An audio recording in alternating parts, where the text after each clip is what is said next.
तुमने मुंह क्यों लटकाया हुआ है? सही, तुम जल्द ही अपने पैरों पे खड़ी हो जाओगी, पहले की तरह उछल कूद कर पाओगी तुम। क्या हुआ? मुझे तो इसमें कोई जश्न मनाने वाली बात नहीं लगती और ना ही जीत का एहसास हो रहा है। ठीक है सही, लेकिन तुम घर वापस जाओगी, ये तो खुशी की बात है ना? खुशी की बात तब होती ना जब मेरा कोई अपना घर होता। मुझे तो यहीं हॉस्पिटल में रहना ठीक लग रहा है। यहीं रह के झूलूंगी, कभी जिंदगी और मौत के दरमियान और कभी दो घरों के बीच।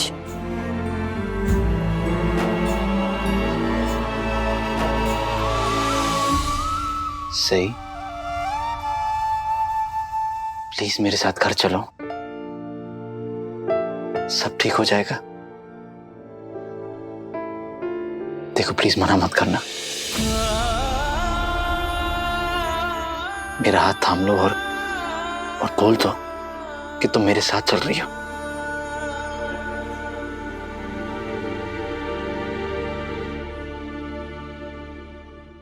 तुमने अभी तक मुझे माफ नहीं किया।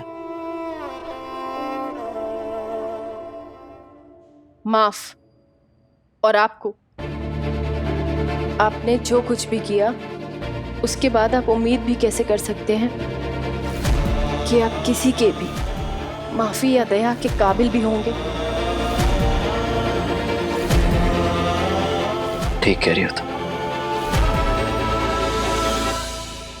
इसीलिए तुम्हें मैं मजबूर नहीं करना चाहता। तुम्हें जब भी ठीक लगे माफ कर देना। आप चाहे जितनी कोशिश कर लीजिए, लेकिन उससे ये सच नहीं बदलने वाला कि आपने अजिंक्य और मुझ पर शक किया था। आप चाहे जितना मर्जी इनकार कर लीजिए, लेकिन ये सच नहीं बदलने वाला। सही, मैं एक पल के लिए ही सही, आपने अजिंक्य और मेरे पे शक किया था या नहीं?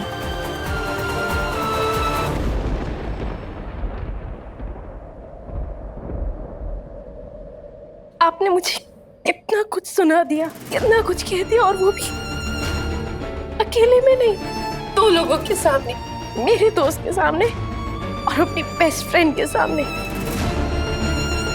मैं अपनी वो बेइज्जती कभी नहीं भूल सकती। और अगर यही घटिया हरकत अगर मैंने आपके फीमेल कलीग्स के साथ की होती तो तब आपको कैसा लगता?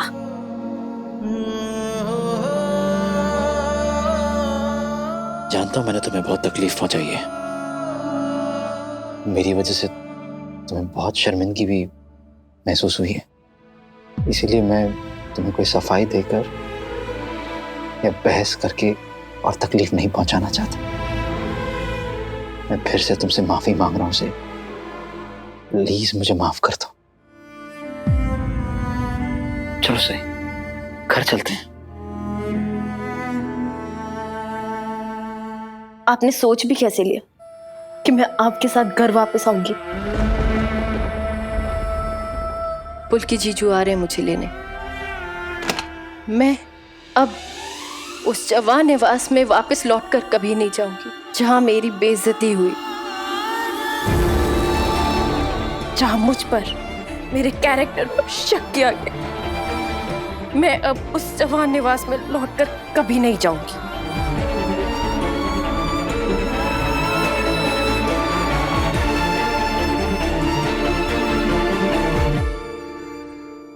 विराट, मुझे नहीं पता था कि तुम आज भी यहाँ आने वाले हो। वैसे तुम्हें तकलीफ उठाने की क्या जरूरत थी? हर इंसान के लिए अलग अलग चीजें जरूरी होती हैं। मेरे लिए सही को देखना, उसका हालचाल जानना जरूरी है, इसलिए मैं आ गया। चलो सही, हमें चलना चाहिए।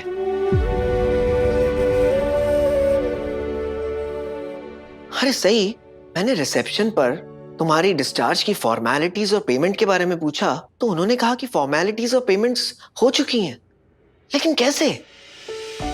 हाँ, वो अभी थोड़ी देर पहले ही विराट सर ने पेमेंट और फॉर्मेलिटीज सारी पूरी कर दी है। लेकिन क्यों?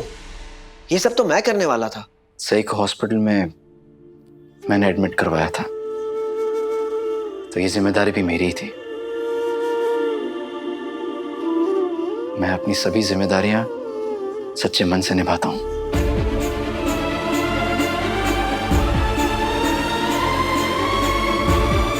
इसलिए ये जिम्मेदारी भी आधी अधूरी छोड़ना मुझे ठीक नहीं लगा। चलो सही, हमारे घर चलो। हमारे घर पे तुम्हें किसी चीज की कमी नहीं होगी। बिल्कुल प्रिंसेस की तरह रखेंगे तुम्हें। और जल्दी से ठीक हो जाना, फिर हम साथ साथ कॉलेज भी जाएंगे। चलें?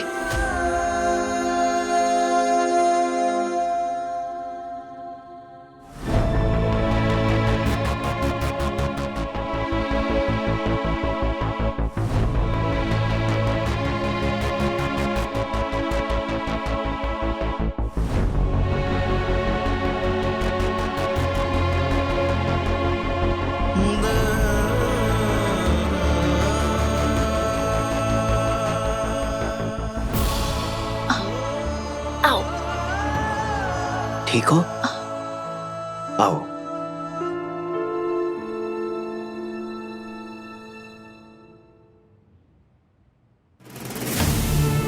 आप ऐसे ही भूत की तरह खड़े रहेंगे? मेरे ऐसे खड़े रहने से तुम्हें क्या फर्क पड़ता है? सही, तुम मेरे साथ थोड़ी ना चल रही हो। आराम से। आप कोई फर्क नहीं पड़ता विराट, लेकिन सही ने ये तुमसे इसलिए कहा क्योंकि अभी हम जा रहे हैं। और एक बात पक्की है कि सही अब से देवी और मेरे साथ रहेगी। सही के लिए अभी सबसे इंपॉर्टेंट ये है उसका ठीक होना, जिसके लिए उसे एक अच्छे माहौल में रहना पड़ेगा, जहां उसे सुकून मिले, शांति मिले, पीस ऑफ माइंड मिले, उसका ख्याल रखा जा सके, फिर से अपना रूटीन शुरू कर सके, अपनी पढ़ाई पे फोकस कर सके। सही को अपना सपना पूरा करना है। उसके लिए उसे किसी चीज की चिंता नहीं होनी चाहिए सिवाय उसकी पढ़ाई की। और अगर सही को अपने डॉक्टर बनने का सपना पूरा करना है, जिंदगी में कुछ बनना है, तो वो एक ऐसी जगह नहीं रह सकती जहां इसे मेंटल टॉर्चर सहना पड़े, जहां इसे हर वक्त परेशान किया जाए। पुलकित, मैं आपकी बात समझ रहा हूं और आपकी किसी बात से इनकार भी नहीं कर रहा हूं। मैं भी चाहता हूं कि सही अपना सपना पूरा करे, इसे एक अच्छी लाइफ, अच्छा माहौल मिले। लेकिन फिर भी मैं सही के मुंह से सुनना चाहूंगा। मेरा मतलब है, सही क्या चाहती है वो सही खुद मुझे बता सकती है। आखिर बीवी है वो मेरी।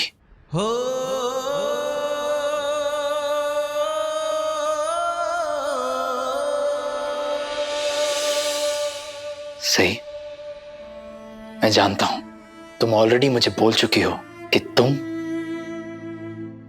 मेरे साथ नहीं आना चाहती, लेकिन मेरे लिए मानना बहुत मुश्किल है। सही, बहुत मुश्किल। इसलिए सही, एक आखिरी बार क्या तुम मुझे सोच के बताओगी कि तुम क्या महसूस कर रही हो?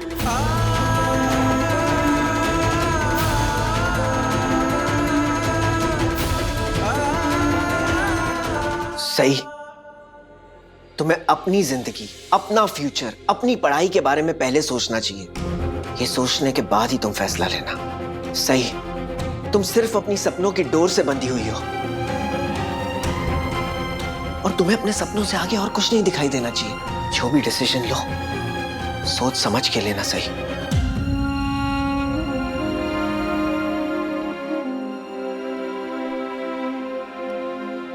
मैं चवान निवास जाना चाहती हूँ।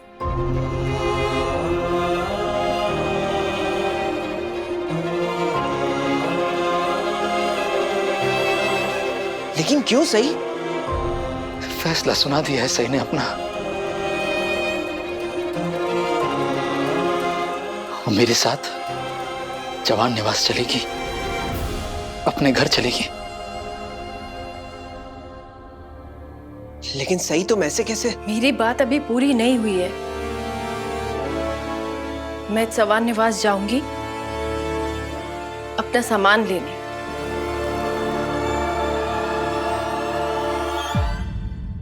मेरा सामान है वहां पर, मेरी किताबें, मेरे कपड़े, मैं वो सब जवान निवास से लेकर फिर आपके घर आऊंगी जीजू। सही, वो सब सामान तो बाद में भी आ सकता है ना। और तुम्हें मेडिकल की सारी बुक्स चाहिए ना, वो तुम्हें लाइब्रेरी से मिल जाएंगी और नोट्स मैं दे दूंगा। नहीं, मुझे मेरी चीजें चाहिए और वो सिर्फ मुझे पता है कि कहाँ रखी हैं। आप अभी कॉलेज जाइए, मैं सारा सामान लेकर जवान निवास से सीधे आपके घर आऊंगी। अगर तुम सिर्फ अपना सामान लेने आ रही हो तो रहने दो, मैं ताई के घर पे तुम्हारा सामान पहुंचा दूंगा। मुझे आपकी मदद की कोई जरूरत नहीं है, और वैसे भी आपको नहीं पता होगा कि मेरा सामान कहाँ रखा है। चिंता मत करो, पता लगा लूंगा, इतनी कोई बड़ी बात नहीं है। आप नहीं तय करेंगे कि मेरे लिए कौन सी बात बड़ी है और कौन सी नहीं।